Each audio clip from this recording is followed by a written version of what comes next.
thoughts on inflation. Are the markets really underpricing inflation? When you take a look at commodities, in a period of about a year, we've seen commodities rise about 60%, pretty much across the board.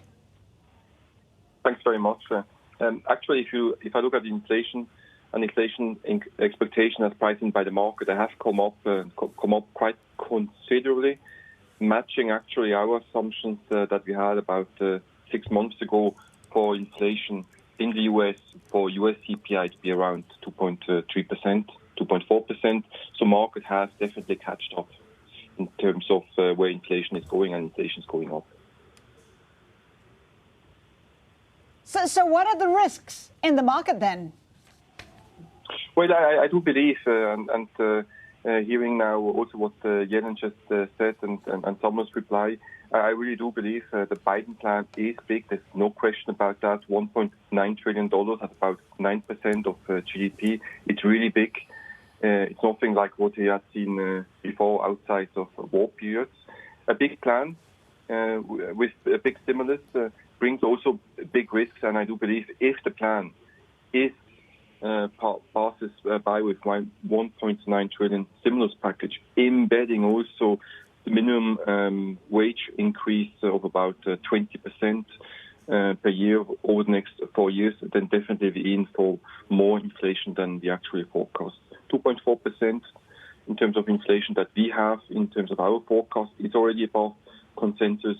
If Biden plan gets approved, inflation would be increasing further. The Biden plan is one thing. The other thing is the Fed stimulus, which will remain very accommodative at the same time. What do you make of the trajectory of the economic recovery? Because when you take a look at the U.S. jobs data, for example, it shows perhaps just how fragile it is. Yeah, I totally agree. It shows how fragile it is. We have still job market in the U.S. 10 million jobs have not been recouped since the pre-pandemic level. Healing in terms of job market, that takes time. That's true. But going bigger in terms of fiscal stimulus, it won't help if pretty much of the economy is still closed. Because if you look at the details, it's the hospitality sector, it's the leisure sector, which really face job losses, and they won't be back to full capacity anytime soon. So job market healing will take time. That's not out. And if again look at the Biden plan, 1.9 trillion, I rather believe a package of around 1 trillion is passed. I would really wish that the stimulus is not just stimulus checks, it's not just increase in minimum wages, but also, and I would think that's super important, also increase in public infrastructure investment. So far, there are no big plans in terms of public infrastructure investments that are being discussed as part of the plan. I would really wish that this changes, because then the economic trend growth trajectory changes, and that's what really makes a big change. Jerome, that's it. I mean, you're talking about this being a recovery which is more cyclical. It's a pandemic recovery. It's not a structural one here as well. Why does that change and move the goalposts? Well, it would really. First of all, a big package with the big risks.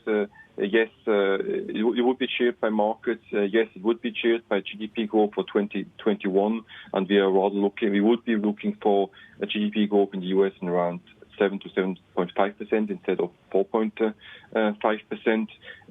But the risk there is the big package leads to an economic hangover for 2022, if I can say it like that. What would make the cut is infrastructure spending. Why?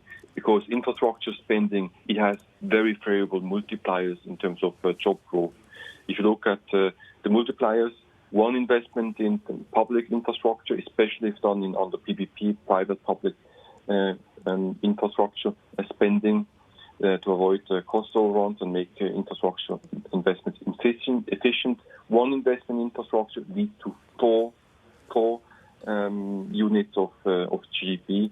So that multiplier of 4 to 1 is extremely compelling. And we all know that economic trend growth has decreased after the global financial crisis, and I think that's really important, that when we build back better, we build back better economic trend growth.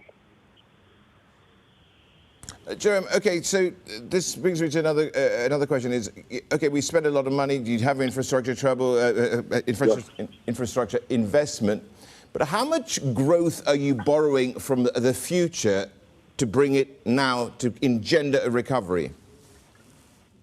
Well, if you would be spending more into the infrastructure investments, then you would improve that sustainability without a doubt, because you improve growth trajectory.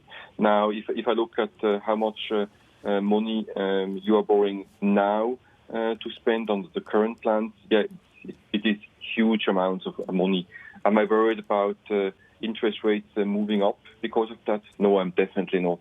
If I look at the Treasury plans for borrowing now in the first quarter and second quarter, it's substantially weaker than what was planned in November. And as long as the Fed remains accommodative, and I have no doubt they are, given the change in the framework of the average inflation targeting framework, at all additional Treasury borrowing, at least up until a new plan of around $1 trillion, and the new, if the Biden plan doesn't go much above $1 trillion, will be absorbed by the Fed buying. So yes, we are getting the next generation's money, but we all know the power duo, Yellen and Powell, it's extremely well linked, it's well oiled, and the Fed will continue to buy.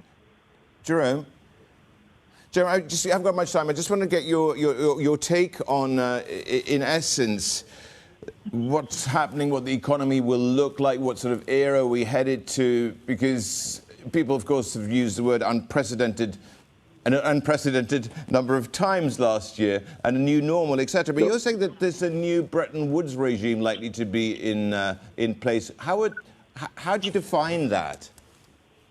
Yeah, it's an interesting point. When you look right at Bretton Woods regime, which was put into place with the institutions of the IMF and the World Bank to accompany and reduce exchange rate volatility, I think now, since a few years, actually, we have been entering a new Bretton Woods regime. And I think all the shadows of grey have become clear of how that Bretton Woods regime looked like.